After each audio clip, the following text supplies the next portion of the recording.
Hi, and welcome to Katie's Corner in Space. My name is Katie, and today we're going to be going over Outlander Season 6, Episode 8, the finale.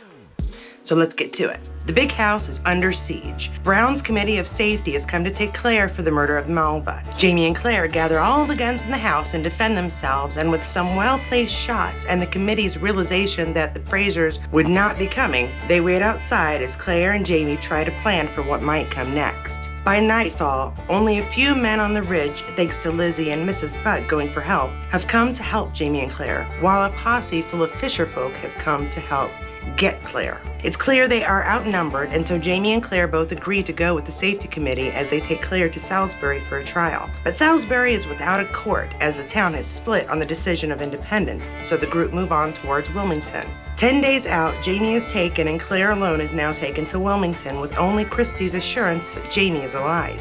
She will be waiting in jail for her trial.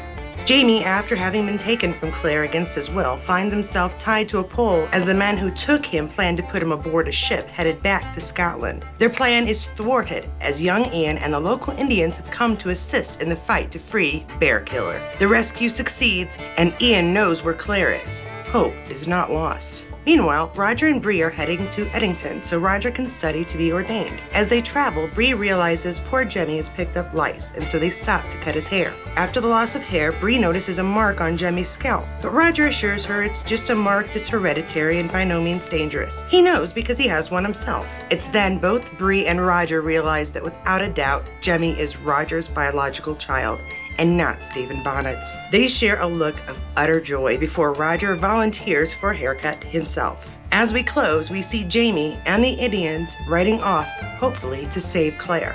And with that, I'd like to welcome you to Droughtlander. Yeah, it's going to be a year before we find out what happens to Claire. Does Jamie get there in time? So basically, throughout the entire episode, we resolve nothing. We don't know who killed Malva. We have Claire being hauled off to jail. And as the committee takes Claire through the countryside, they help to spread the rumors that have gotten them into all this trouble in the first place. I guess the only thing we can say is thankfully Jamie is with friends. The friendship he built with the chief really paid off.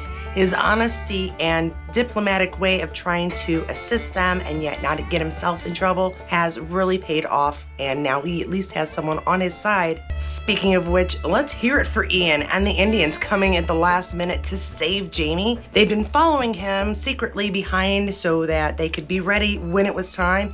And boy, when that opportunity came, it was on. Now I'm wondering what we think of Jamie and his 9 lives.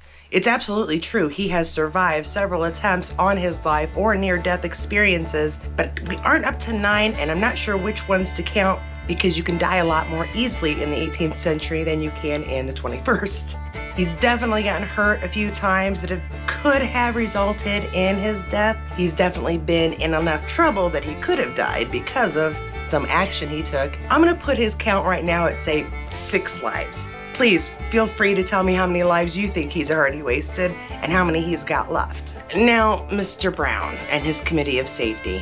Yeah, I don't believe him for a second that he doesn't want some sort of vengeance on Jamie. Maybe he didn't like his brother, but there's still honor involved in this society. So I know he wants Jamie out of the picture. Rather, it's because Jamie happens to be another man who is popular and Mr. Brown doesn't care for competition, or if he's truly upset because of his brother's death.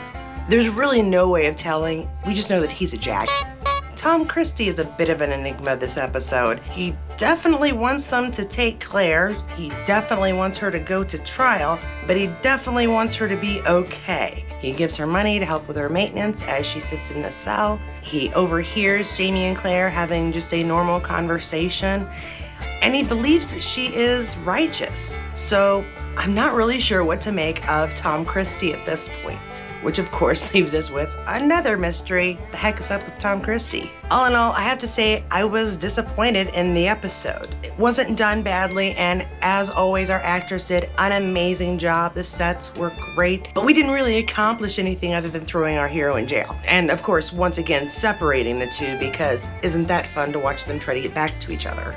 And this was truly a horrible place for us to have to end and have to wait and see what happens next. However, it is traditional for the people who make this show to drive us completely insane with a cliffhanger that either makes us wonder what the heck could possibly happen next, or how the heck our heroes are going to get out of this next problem. And right now, we have some problems. So what do we do as fans until the next season starts? Well, I'm going to try and do an episode of some sort every Sunday or Monday by noon up until Outlander starts back up again.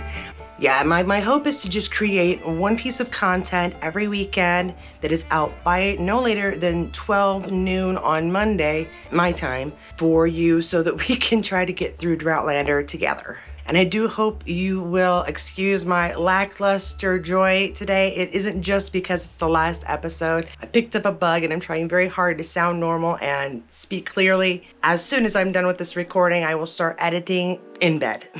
So please make sure you share your thoughts about the season, the finale, down in the comments. If you've enjoyed this video, don't forget to like, don't forget to subscribe, and always feel free to comment and or share. I will see you next week with a special Mother's Day edition.